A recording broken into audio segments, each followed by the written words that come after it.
bien, y vamos a comenzar con nuestro primer expositor. El tema es Gestión de riesgos de desastres en gobiernos locales. Gonzalo Ratner nos va a acompañar.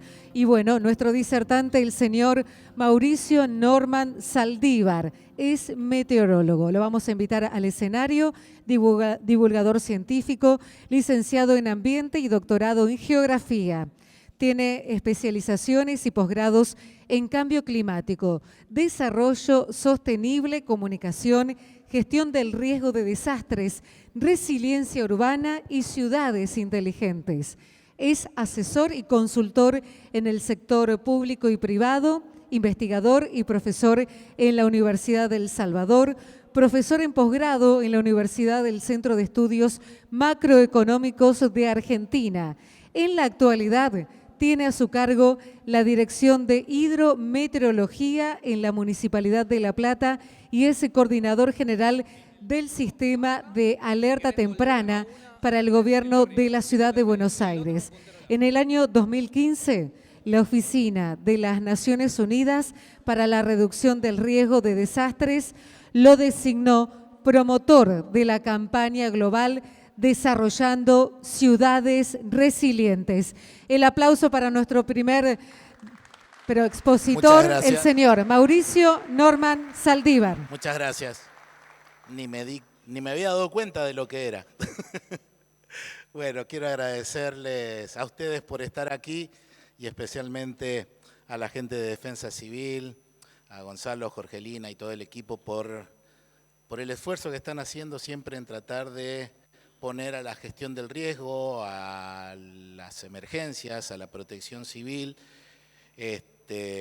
bien arriba, y eso vale muchísimo. Hoy vamos a hablar de lo que es resiliencia urbana, de lo que es la gestión de riesgos en las ciudades, y como ustedes pueden ver ahí en el título, resiliencia urbana es la ruta para el desarrollo sostenible. Vamos a hablar de ciudades. Pero ¿qué es lo que define una ciudad? Todos, si vemos una ciudad, podemos más o menos saber qué es lo que define una ciudad. Dice, ¿qué es la ciudad sino la gente? La ciudad somos nosotros. Shakespeare, que dice, ¿qué es la ciudad sino la gente? La ciudad somos nosotros. ¿Sí? Pero también hay otra definición que me interesó mucho, que es de un periodista norteamericano, ganador de un Pulitzer, Ed Glaeser, que decía que las ciudades son la ausencia de distancia física entre las personas. Y esto también es lógico. Nosotros somos quienes hacemos las ciudades y las ciudades nos tienen muy cerca entre nosotros. Pero desde que apareció el Homo urbanus, el habitante de las ciudades, se han comenzado a generar problemas en las ciudades. El principal es que el 55% de la población mundial en la actualidad vive en ciudades y se estima que para el año 2050 el 68% de la población mundial va a vivir en ciudades. Pero hoy en día en Latinoamérica el 80% de la población mundial está concentrada en ciudades. Y cuando hablo de concentrar en ciudades, hablo de que hay mucha gente viviendo en pocos kilómetros cuadrados. Pero no solo eso, sino que se estima que en la Argentina hoy en día tenemos el 93% de la población viviendo en ciudades. Una de las concentraciones mayores en el mundo, equiparables a las de países del sudeste asiático, donde ustedes vieron las condiciones de hacinamiento que tienen. Bueno, la Argentina es una de las regiones más urbanizadas del planeta. Ahí ven a la ciudad de Buenos Aires. Ese es el tamaño que tiene el planeta y ese puntito verde representa la superficie del planeta con ciudades. Solo el 2% de la superficie terrestre concentra a prácticamente unos 4.000 millones de habitantes. 4.000 millones de personas. Y del 100% de las emisiones de gases de efecto invernadero, que como ustedes saben, son las responsables de esta crisis climática, los gases de efecto invernadero, aumentan el efecto invernadero natural del planeta. El efecto invernadero es bueno, pero si lo aumentamos, lo estamos exagerando, estamos haciendo que la temperatura media global aumente y eso ya no es tan bueno. Entonces, del 100% de las emisiones de gases de efecto invernadero de todo el planeta, el 70% se genera en las ciudades. O sea, gran responsabilidad de esta actual crisis climática la tienen las ciudades. Entonces, tenemos, además de la crisis climática, otra crisis, la crisis urbanística, esa a la que yo me refería con esa gran cantidad de población viviendo en las ciudades. Entonces, podemos decir que una ciudad es un sistema de sistemas. Los colores, quiero decir que no tienen nada que ver con nada. Son aleatorios, es una presentación que tengo hecha hace mucho tiempo, no voy a hacer ningún otro comentario. Cuando la estaba haciendo me di cuenta de eso. Pero bueno, ustedes ven, tenemos diferentes sistemas que componen el sistema de la ciudad, el transporte, los negocios, el gobierno, la educación, servicios, ambiente, la salud, nosotros los ciudadanos, la seguridad. Y estos sistemas que componen a su vez el sistema de sistemas tienen algunos impactos, como pueden ser huelgas, manifestaciones, pueden tener actos de terrorismo, terrorismo armado, terrorismo cibernético, crimen, o también pueden tener eventos meteorológicos. Los eventos hidrometeorológicos son los mayores responsables de las crisis en todo el planeta. O también podemos tener eventos químicos, bacteriológicos y nucleares. Había gente de ASMAT, creo. Bueno, es una problemática global. Entonces, ¿cuál es el problema? Es que las ciudades, como yo les decía, al concentrar tanta población, concentran los riesgos y deterioran la calidad de vida de sus habitantes, de nosotros. ¿Y cuál es el desafío? Es mejorar la calidad de vida de las personas para asegurar el desarrollo sostenible. El desarrollo sostenible es aquel desarrollo que no compromete el futuro, que es consciente de que lo que dañemos, lastimemos hoy en cuanto al planeta en general, las consecuencias no las vamos a sufrir nosotros, sino las van a sufrir las generaciones futuras. Entonces, la pregunta es, ¿qué tipo de ciudades queremos? Y tenemos un montón de opciones. Ciudades digitales, sostenibles, inteligentes, creativas, vivibles, seguras, resilientes, integradoras, innovadoras, con oportunidades. Me imagino que todos deben querer una ciudad que tenga todas estas posibilidades. Pero lo que favorece que podamos tener todas esas posibilidades de elegir la ciudad que queremos es tener o desarrollar una ciudad resiliente.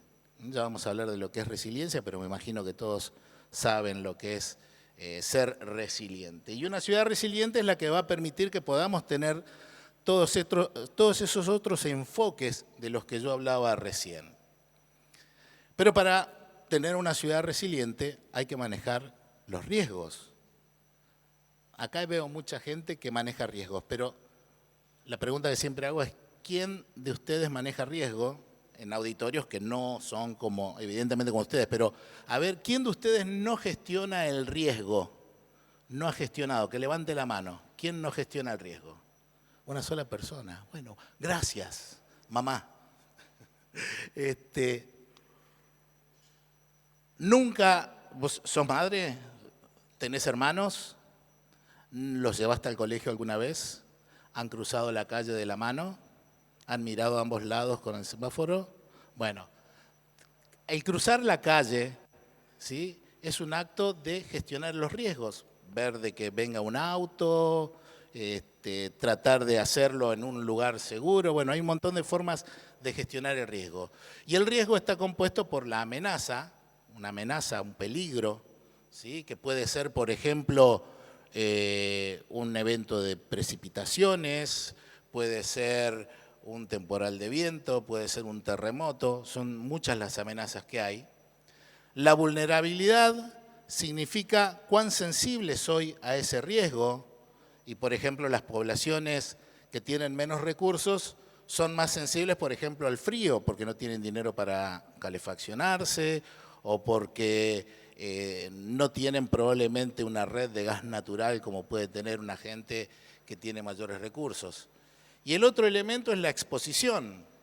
Por ejemplo, si yo estoy a la orilla de un arroyo y crece el arroyo, estoy expuesto a que ese arroyo acceda a mi vivienda, pero si yo estoy en un lugar mucho más alejado, ya no estoy expuesto, entonces la crecida del arroyo no va a ser un problema para mí. Entonces tenemos la amenaza, la vulnerabilidad y la exposición como los elementos del riesgo, y donde se encuentran es ahí donde tenemos los riesgos. Entonces, si desaparece la amenaza, desaparece el riesgo. Las amenazas por lo general no desaparecen, siempre están en estado latente. Pero si aumenta la vulnerabilidad, ¿sí? Si aumenta mi sensibilidad a cualquier amenaza, por más que sea chica o grande, va a aumentar el riesgo. Y lo mismo pasa con la exposición, ¿sí? Si aumenta si yo estoy a la orilla de un arroyo, que un arroyo crece con 5 milímetros o con 50 milímetros de precipitación, crece de manera importante. Si yo estoy al lado, lógicamente no importa cuál va a ser la magnitud de la amenaza, siempre el riesgo va a aumentar para mí. Y esto es lo que hay que gestionar, esto es lo que hay que manejar, esos tres componentes. Yo le muestro esta pelota y a ver, para ustedes, ¿esto es una amenaza? Volvemos al tema del fútbol. Esto es una amenaza, puede ser para algunos, ¿sí? Bueno, miren.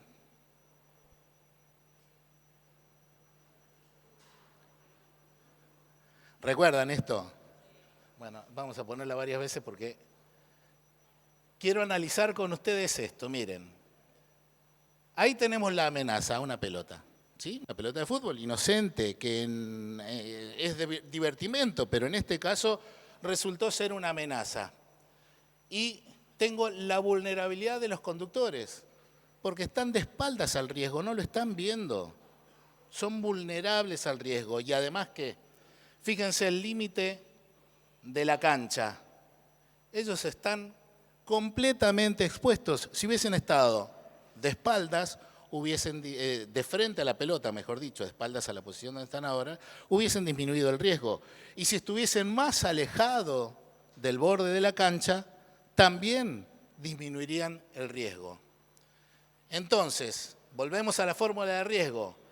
Amenaza por vulnerabilidad por exposición, y eso lo dividimos por las capacidades que podemos desarrollar nosotros para reducir el riesgo, y esa fórmula es la que me da como resultado el riesgo de desastre. Si yo puedo, bueno, nosotros a esas capacidades las llamamos resiliencia, pero si yo puedo aumentar estas condiciones de resiliencia, es matemática pura, disminuye el riesgo de desastres. Lo mismo que si aumenta alguno de los otros tres elementos. Entonces la cuestión, hoy en día mencioné a Shakespeare en el principio y le robé esta frase, ser o no resilientes, esa es la cuestión, como decía Hamlet. Entonces la resiliencia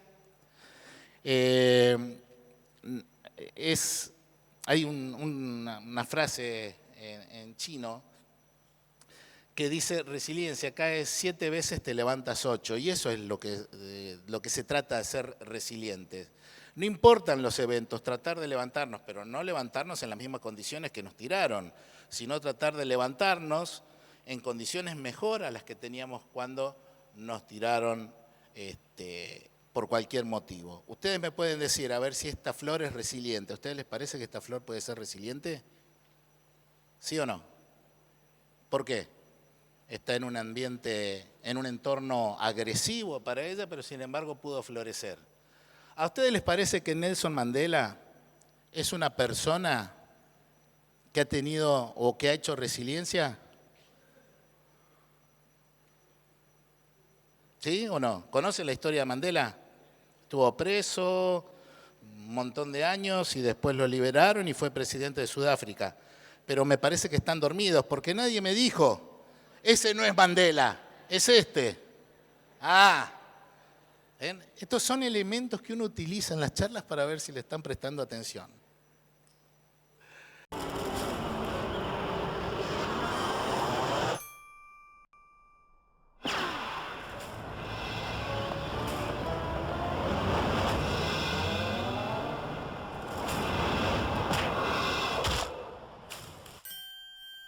¿Quién es el resiliente en esa historia? ¿El coyote o el correcaminos? El coyote, canis ridiculus, creo que decía ahí el nombre. Bueno, les quiero decir otra cosa. Nos han mentido toda la vida. Siempre vemos que el correcaminos corre más veloz que el coyote. La velocidad máxima del correcaminos es 35 kilómetros por hora y el coyote puede correr a más de 50 kilómetros por hora. Así que no crean los dibujitos animados, no hay ningún chico, ¿no? Bueno, entonces hablamos de resiliencia y hay muchísimas definiciones de resiliencia. Viene de la física de los metales, la definición de resiliencia, pero la definición que a mí me gusta es la capacidad de los individuos, comunidades, instituciones, empresas y sistemas. Fíjense que no estamos hablando solo de ciudades, sino que también hablamos de individuos, de comunidades, de empresas, para sobrevivir, adaptarse y crecer sin importar qué tipo de estrés crónico o crisis agudas experimentes. Ustedes van a preguntar qué son las crisis agudas y el estrés crónico, ya se los voy a contar. Pero a esa definición la adaptamos para lo que es resiliencia urbana, ya aplicada a las condiciones de resiliencia a las ciudades. Entonces, la resiliencia urbana es la habilidad de cualquier sistema urbano. Recuerdan que hablábamos de una ciudad que es un sistema de sistemas, donde tiene un montón de componentes. Todos esos componentes tienen que funcionar bien, de manera armoniosa entre ellos. Entonces, es la habilidad de ese sistema urbano para resistir y recuperarse rápidamente de cualquier impacto, manteniendo la provisión de servicios y actividades regulares. Entonces, yo les hablaba de lo que era estrés crónico. Por ejemplo, una situación de estrés crónico esto es en la Panamericana, en Buenos Aires. En algún momento, cuando llueve mucho, no hay una inundación que afecte a personas de manera severa, no produce una gran cantidad de daños económicos a la infraestructura, solo le hace perder a esta gente tiempo, probablemente un negocio, si está ubicado en una calle que se inunda, va a tener menos clientes, va a tener pérdida económica. Bueno, eso llamamos una situación de estrés crónico y después Gonzalo va a explicar bien lo que son los riesgos intensivos y los extensivos. Se lo explicas vos después, es muy complicado. Pero bueno, las situaciones de estrés crónico en la sumatoria pueden generar pérdidas económicas mucho más grandes que una crisis aguda, como la que ustedes están viendo ahí en la ciudad de La Plata, con la inundación que costó en cantidad de muertes, no sabemos todavía la cifra exacta, lamentablemente, pero cerca de 100, porque después de ese evento hubo mucha gente que por situaciones de estrés murió, y esas muertes no son contadas como consecuencia del desastre. Y esta crisis ocasionó también unas grandes pérdidas económicas. Es decir, que la repetición de situaciones de estrés crónico pueden costar tanto como una única crisis aguda. Esta se da una vez cada 200 años, toco madera. Pero esta sucede con mucha mayor frecuencia. Y a las dos les tenemos que dar o prestar atención, tenemos que estar preparados para los dos tipos de crisis. Miren cómo esta mujer, después del pelotazo, trató de ser resiliente. Usó un casco para disminuir el impacto de la amenaza materializada. Y a esas cosas las llamamos creación de capacidades de resiliencia.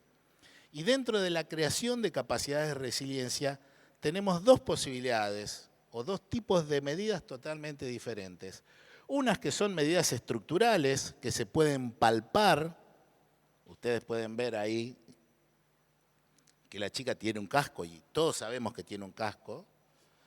Y medidas no estructurales, no la cámara, sino el camarógrafo que le podría haber dicho, la pelotita, y la chica se hubiese agachado. Vendría a ser como un sistema de alerta temprana, ¿sí? Un sistema de alerta temprana es una medida no estructural. Entonces, y acá sí ya las tenemos a las medidas estructurales y no estructurales aplicadas a las que son las ciudades. Dentro de las medidas estructurales podemos ver, por ejemplo, esta protección contra crecidas.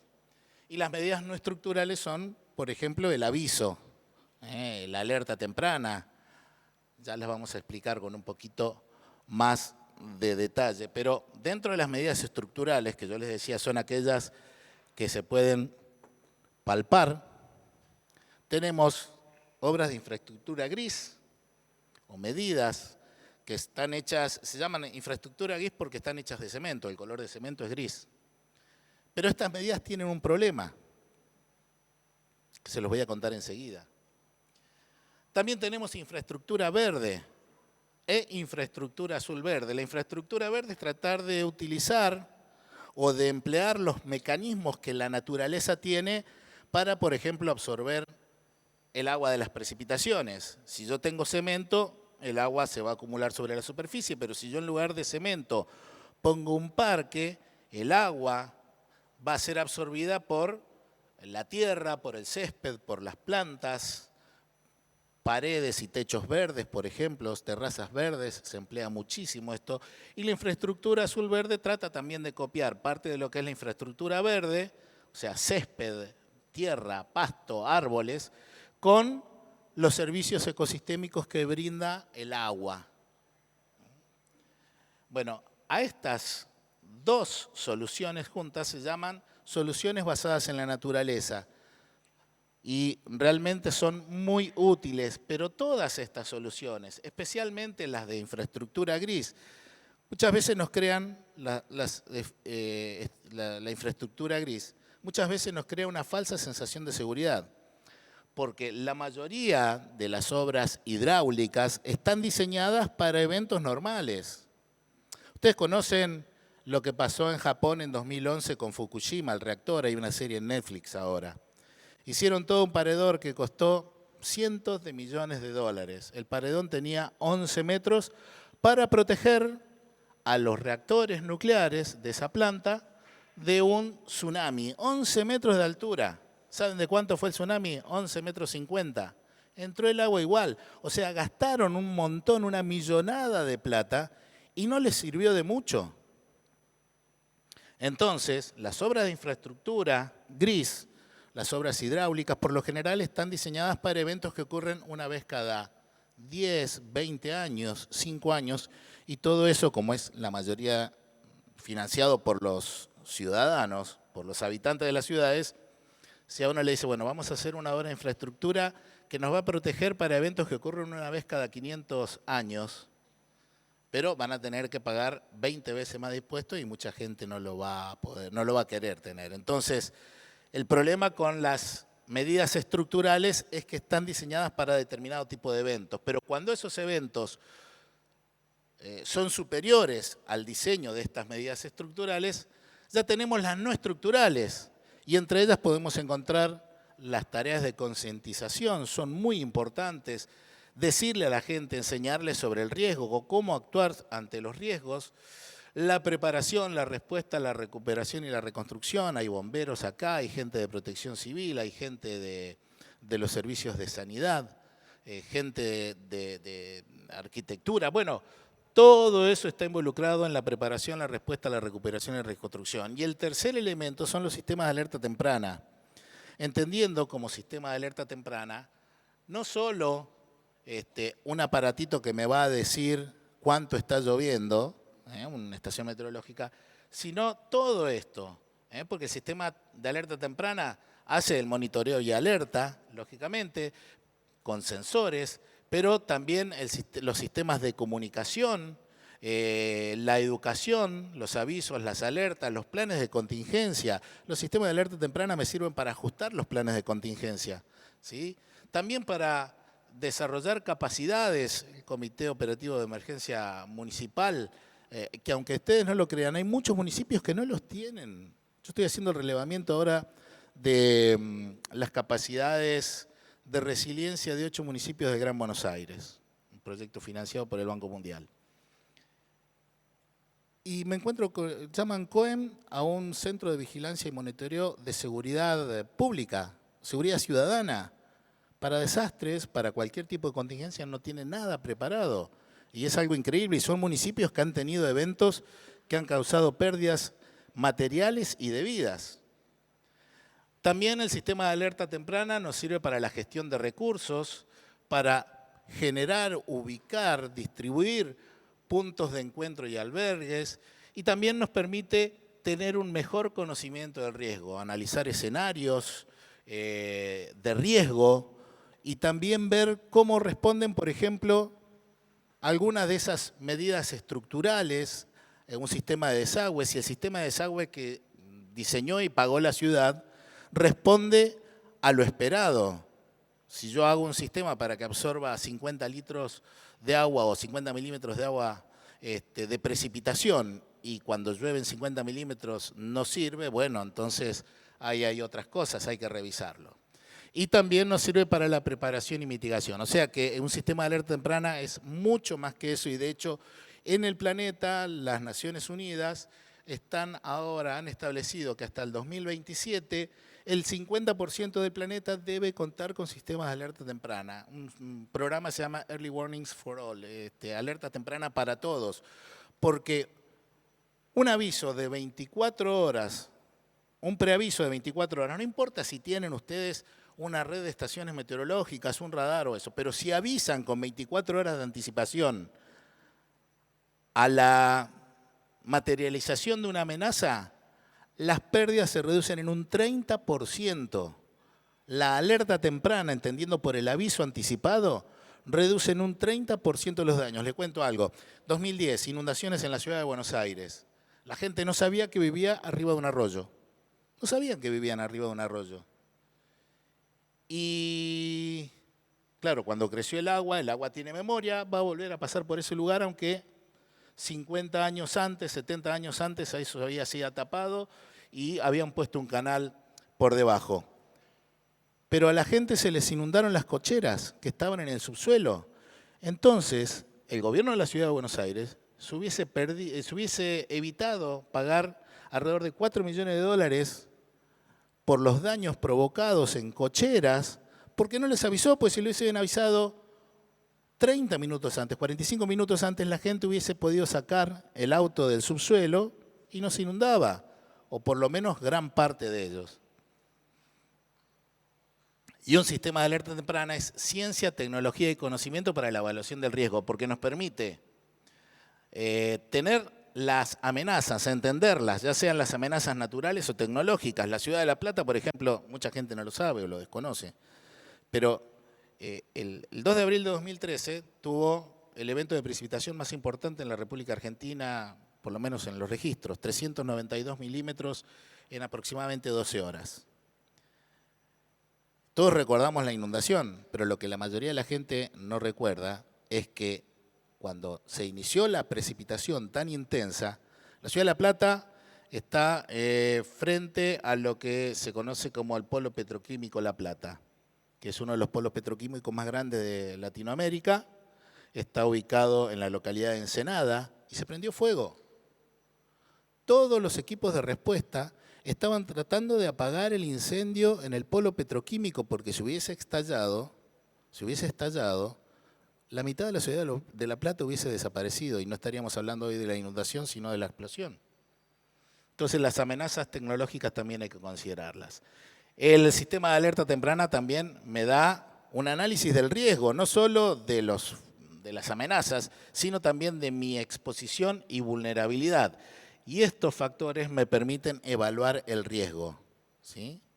El riesgo se evalúan, los peligros se identifican, las amenazas. Yo puedo identificar una tormenta, un temporal de viento, pero el riesgo de que eso ocurra y que me produzca algún tipo de daños, eso se cuantifica y se hace con un análisis con la exposición y la vulnerabilidad. Pero también yo puedo analizar las pérdidas esperadas, ¿sí? Los costos, las consecuencias, los beneficios. Y ahí el riesgo y las pérdidas esperadas hacen a la evaluación de políticas. La mayoría de ustedes son funcionarios, o muchos de ustedes son funcionarios, y esto es lo que le interesa a ustedes, porque con la evaluación del riesgo y con la evaluación de políticas pueden adoptar políticas que mitiguen los riesgos. Por eso es importante enfrentarlos. Miren, muchas veces las medidas tomadas para reducir el riesgo no se ven. Por ahí no se ve un sistema de desagüe pluvial, no se ven, pero yo les puedo asegurar que una buena gestión del riesgo les puede hacer perder elecciones o les puede hacer ganar elecciones. ¿Sí? Y el objetivo de todo esto es precisamente estos 17 objetivos, que son los objetivos de desarrollo sostenible. ¿Sí? Entre ellos ustedes pueden ver la acción por el clima, energía asequible y no contaminante, pero particularmente el 11, que es comunidades y ciudades sostenibles. En resumen, todas estas cosas que yo les fui contando son para crear capacidades de resiliencia, pero sin resiliencia no hay posibilidad de desarrollo sostenible, porque imagínense que ustedes quieren llegar a un lugar pero continuamente chocan con otros autos, no van a llegar nunca. Bueno, eso es el desarrollo sostenible, el tratar de avanzar, el de crecer como ciudad, como comunidad, tratando de disminuir el impacto que pueden tener esos eventos negativos. Muchísimas gracias.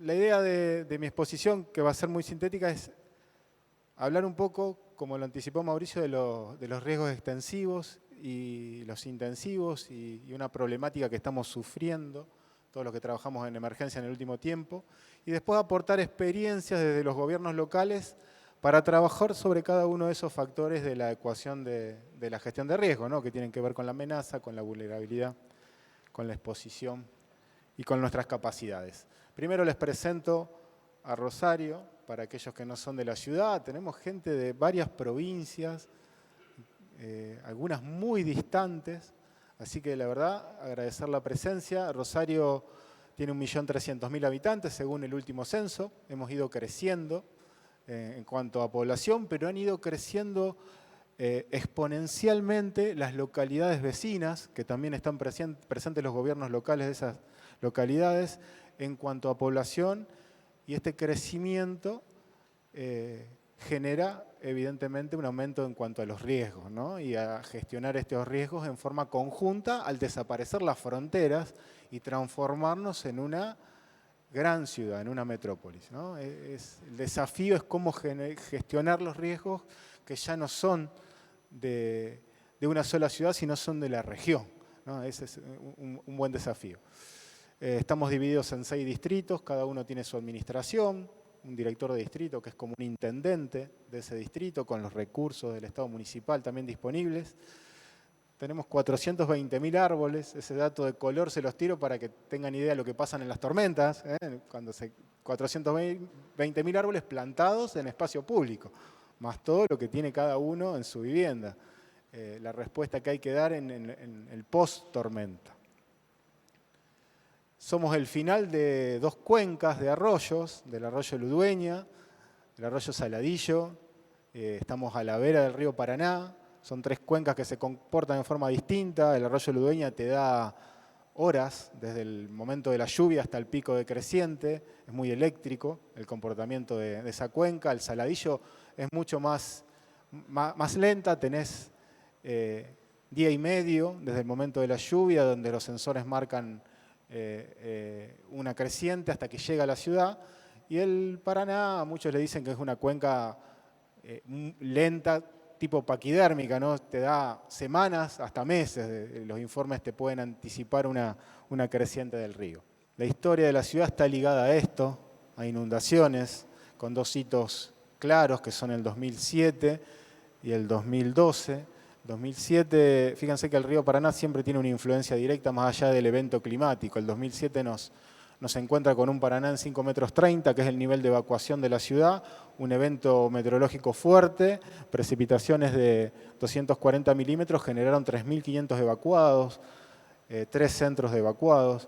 El 2012, en un evento mucho más intenso en cuanto a precipitación, porque fue en menos tiempo, nos encuentra con un río Paraná en 3,40 metros, un nivel normal, lo cual genera que el impacto no haya sido tan grande. Hubiese sido muy complicado encontrar un Paraná alto en ese momento, pero de todas formas generó evacuado y generó consecuencias. Eventos que han generado antes y después, que sean hitos no solo en Rosario, sino en la región y en el país, que hicieron visible todo lo bueno y todo lo que faltaba. Todo lo bueno era lo preparado que estaban los rescatistas. la predisposición de ver trabajar bomberos voluntarios, zapadores, bomberos de Policía Federal en equipos conjuntos entrando a trabajar en un mismo lugar sin ningún problema de egos ni de jerarquías y siempre bajo la línea de un comando, ¿no? que coordinaba las operaciones. Sacó lo mejor de la sociedad, pero también hizo visible lo que faltaba, ¿no? Que tenía que ver con equipamiento, que tenía que ver con estructuras que vinieron después. Son marcas que se generan en la sociedad, pero está bueno que generen cambios, si no, es muy triste que sucedan esas cosas y que no haya un después, un antes y un después de este tipo de eventos. Así que yo creo, por lo menos mi idea, que esto generó un antes y un después, fue un aprendizaje y fue un disparador de un montón de situaciones. Bueno, y como lo anticipó un poco Mauricio, mi idea es visibilizar esto, ¿no? Calle Salta, estas inundaciones de 2007, 2012, el derrumbe que tuvimos el año pasado en calle Superí, que fue mucho más chico, pero también generó días de resolución. Son riesgos intensivos, son aquellos de gran impacto, pero que por fortuna no se dan tan frecuentemente, ¿no? Son esporádicos.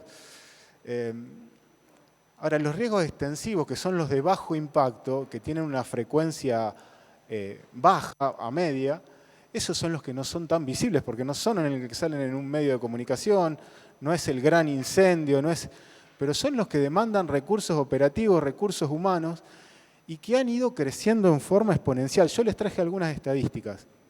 Nosotros terminamos el prepandemia 2019 con menos de 10.000 situaciones de riesgo en la ciudad. ¿Está? Estamos hablando acá todo junto, incendios, derrumbe, fuga de gas, amenaza de bomba, la caída de un árbol, un cable colgando. O sea, en general tuvimos en Rosario casi 10.000 situaciones de riesgo. Pandemia, la gente adentro, bajó evidentemente los riesgos. 2022, 17.000 situaciones de riesgo en la ciudad de Rosario. Así se ven 17.000 situaciones de riesgo en un mapa. Esto es todo recurso operativo. Y gran parte de esto es riesgo extensivo. La gran mayoría es riesgo extensivo. Y esto no se ve. Y esto necesita recursos. Creo, como un humilde aporte, que la mejor forma de visibilizar la necesidad de recursos es a través de estadísticas. Hay que medir todo. Sobre todo a los gobiernos locales, a los cercanos, a las provincias que han venido, midan todo. Estos son la evolución año a año de las situaciones de riesgo en la ciudad. No se cruzan, cada año son superiores, los riesgos aumentan acompañados del crecimiento demográfico y aumentan acompañados de la vulnerabilidad en la población. Al detalle, georreferenciando y midiendo al detalle. Nosotros tenemos identificado por distrito cuáles son los riesgos de cada distrito. No todos tienen la misma realidad, en algunos son incendios porque hay mayor cantidad de viviendas precarias, en otros es con arbolado antiguo y el arbolado es el riesgo mayor. No es lo mismo en los mismos meses del año, va cambiando, los riesgos van cambiando a medida que avanzan los meses del año. O sea, como consejo, lo estamos aplicando hace un año y entramos a trabajar en conjunto con el Servicio Meteorológico para avanzar a pronósticos por impactos. Ellos necesitan medir los impactos de las tormentas. Nosotros estamos aportando este tipo de información para saber, después de una tormenta, qué daño se genera en una ciudad a determinada velocidad de viento, a determinada intensidad de lluvia. Esto siempre con estadísticas y metiéndolo en procesos. Es muy difícil salir después del evento a querer medir. Nosotros tenemos dentro de nuestra base de comunicaciones, el operador que atiende le hace una serie de preguntas para ese dato ir recabándolo día a día. ¿Está? Y poder tener años para poder medir y clasificar. Con bomberos hemos avanzado muchísimo. Ellos nos tienen incorporado en su sistema de información. Les podemos decir hoy en día cuántos incendios de pastizales tenemos, qué distrito sufre más incendios de pastizales, cuál tiene más incendio estructural. Eso te ayuda, todo esto ayuda, no solo a ir a pedir recursos, que la verdad que es muy fácil ir a pedir recursos, pero hay que demostrar por qué uno pide más recursos, sino también a optimizar los que tiene. ¿Está? Yo tengo estos recursos, ¿a dónde lo distribuyo mejor para poder dar una mejor respuesta y ser más eficaz? Ese sería el principal objetivo. ¿Qué podemos hacer sobre los factores de la ecuación de riesgo? Sobre la amenaza, como bien decía Mauricio, siempre va a estar, ¿no? No podemos, a la tormenta no la vamos a poder frenar, viene, la vamos a tener seguro, pero sí podemos tratar de entenderla, la amenaza, analizarla, estudiarla. Nosotros a través de un convenio con la Universidad del Litoral generamos un perfil climático de la ciudad, se analizaron más de 100 años de precipitaciones. Las precipitaciones en Rosario aumentaron en 100 milímetros en este tiempo, el promedio de lluvia son 100 milímetros más, pero lo interesante del estudio es que esos milímetros no están distribuidos, sino están concentrados en un periodo del año. ¿Está? Verano, fin de la primavera, es donde están concentradas las mayores precipitaciones. O sea, no solo que llueve más, sino que llueve en un periodo puntual del año. Han aumentado, el día más lluvioso del año, la cantidad de milímetros ha aumentado año a año. La cantidad de veces que se dan 5 días de lluvias consecutivas, o sea, lluvias día a día, han aumentado también. Se han batido 6 récords en la historia, 6 récords mensuales en los últimos años y 3 récords diarios en los últimos años. El clima está cambiando, eso es evidente, pero también es interesante medirlo y ver a futuro a qué nos vamos a enfrentar. Con un análisis de escenarios de cambio climático, podemos predecir que a mitad de siglo, en el mejor de los escenarios, ¿qué quiere decir? Como dijo Mauricio, que dejemos de generar gases de efecto invernadero, que frenemos el cambio climático, en el mejor de los escenarios vamos a tener de 25 a 50 milímetros más, porque el daño ya está hecho, a mitad de siglo. Ahora, en el peor de los escenarios, vamos a tener a fin de siglo entre 100 y 125 milímetros más en Rosario. Recuerden que son concentrados en poquitos meses, ¿no? De alerta temprana no voy a hablar porque más especialista que Mauricio Saldívar en esto no. Pero sí le quiero agregar un dato. Los sistemas de alerta temprano, ya declarados por Naciones Unidas, son un derecho de las comunidades. ¿Está? ¿Qué quiere decir esto? Que no son para nosotros solo, no son para los tomadores de decisión. Tienen que estar disponibles a la comunidad. La información de una estación meteorológica que compra el Estado no es solo para los que toman decisiones. Tiene que estar disponible también para la comunidad. ¿Está? Que yo le diga a las 9 de la mañana cuánto llovió a la noche no le sirve a la gente porque a las 10 ya tiene el agua dentro de la casa. ¿Está? Entonces es fundamental que la información esté disponible. En cuanto a la vulnerabilidad, también con la universidad, pero en este caso la de ingeniería, con el área de estadísticas, actualizamos nuestro mapa de vulnerabilidad, tomando datos de 3 dimensiones, que son las 3 dimensiones de la vulnerabilidad, sobre la física, tomando datos de calidad de materiales, servicios de la vivienda, sobre la fragilidad social, necesidades básicas insatisfechas, educación, edad. Ahora, sobre la falta de resiliencia, que bien lo explicó Mauricio, la definición de resiliencia, es muy difícil medir la resiliencia. ¿Cómo sé yo si alguien está preparado para dar respuesta? ¿Y cómo transmito eso a un mapa? Es muy complejo. Lo que se decidió a través de una mesa de análisis es cómo adquiere uno resiliencia, cómo uno se hace resiliente. ¿Qué les parece a ustedes? ¿Cómo yo puedo saber cómo prepararme ante un evento? Capacitación, exacto, hoy. ¿Está? A la comunidad, mejor, ¿no?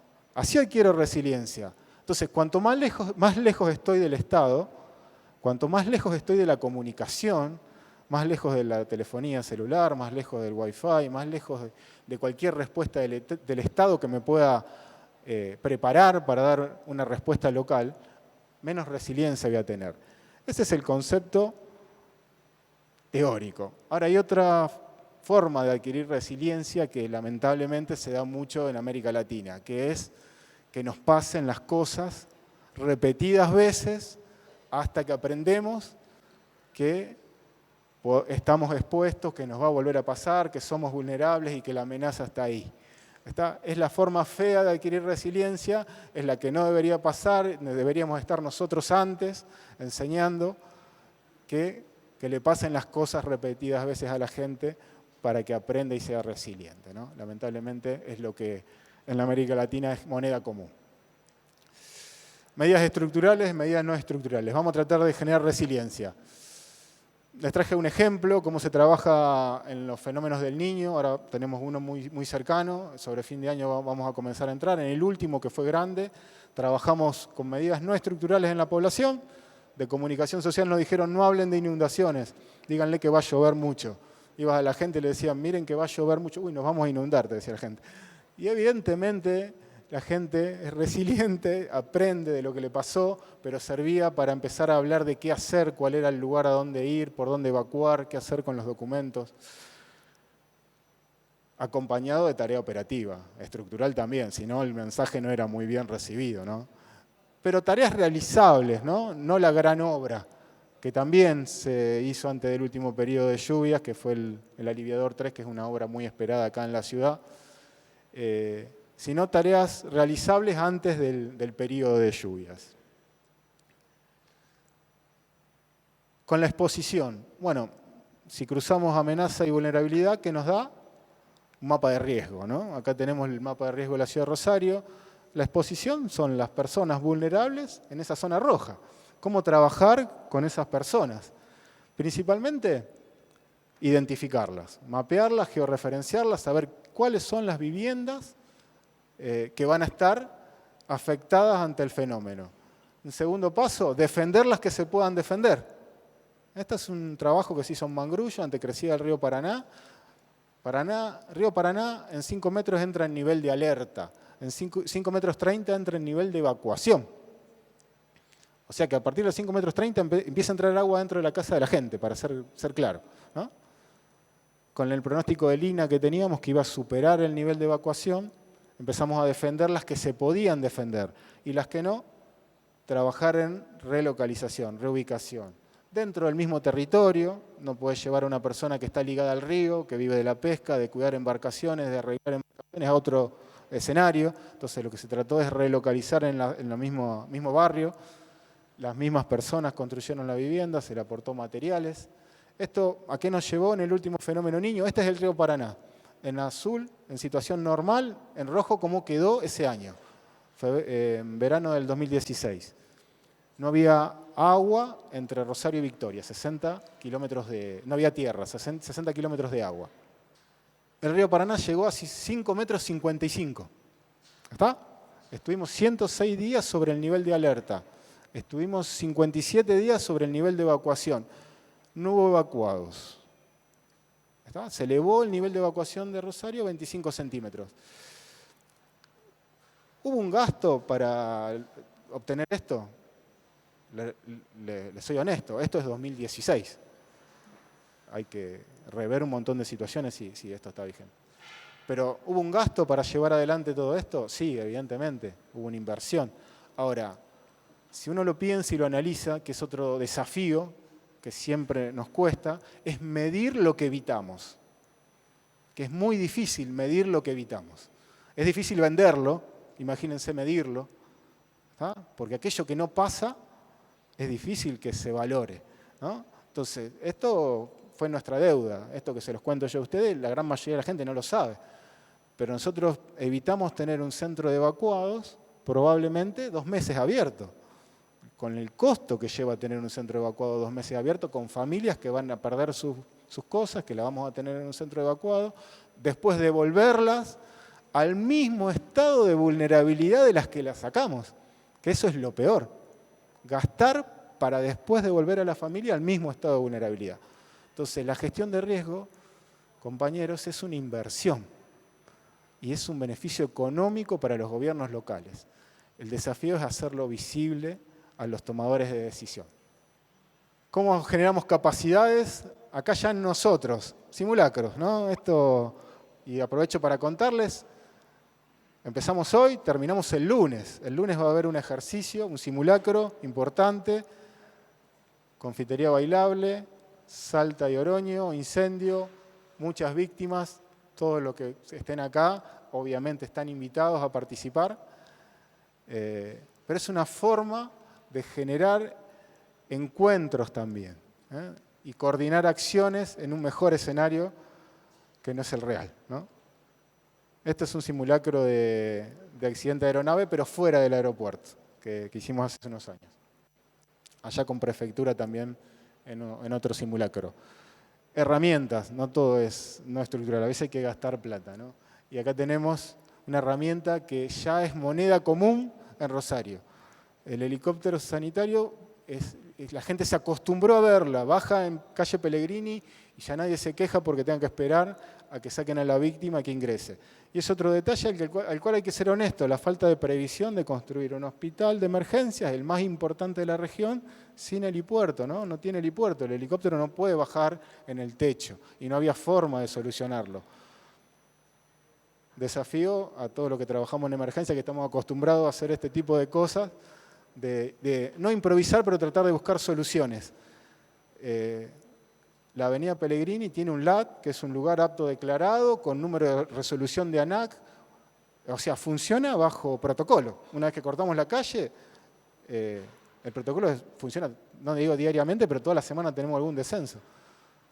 Se corta la calle y se transforma en un lugar donde el helicóptero puede bajar en forma segura, se saca a la víctima y se la introduce directamente en la guardia del hospital de emergencia. Así que el convivir con este tipo de herramientas, el invertir, también es generar capacidades. En la comunidad, capacitación a todos los niveles, ahí vemos docentes de nivel inicial, maestras jardineras, aprendiendo a hacer RCP en lactantes, pero a todos los niveles. Pero hoy en día el desafío, ¿cuál es? Ya no solo capacitar a la comunidad en cuestiones básicas, sino sumarle tecnología, ¿no? No podemos ir a dar ya un curso de RCP con algunos materiales. Tenemos que avanzar. Hoy los elementos están disponibles, los muñecos que se pueden utilizar son de tecnología Q, o sea, se conectan por Bluetooth, nos dan un resultado. Por lo menos con los que trabajamos en emergencia, ya los cursos tenemos que enfocarlos todo acá, que es a medir rendimiento, no solo a aprender técnicas, ¿no? Este es el nuevo desafío y hacia ahí tenemos que ir apuntando todas las instituciones que trabajamos en emergencia y que capacitamos a la comunidad.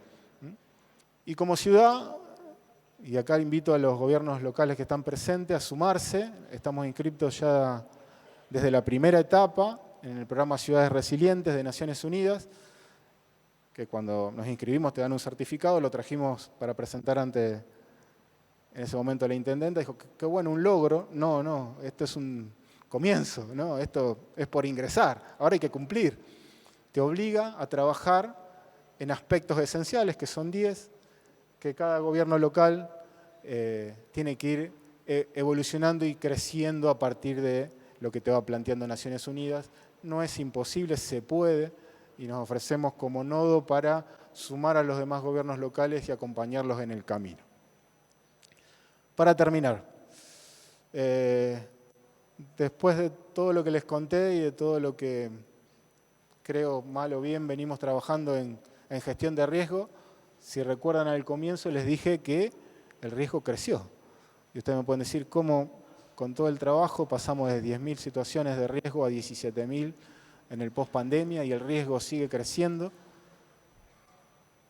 Hay un factor que es fundamental, ¿no? Las amenazas han crecido, pero creo entender que no es el factor fundamental del crecimiento del riesgo.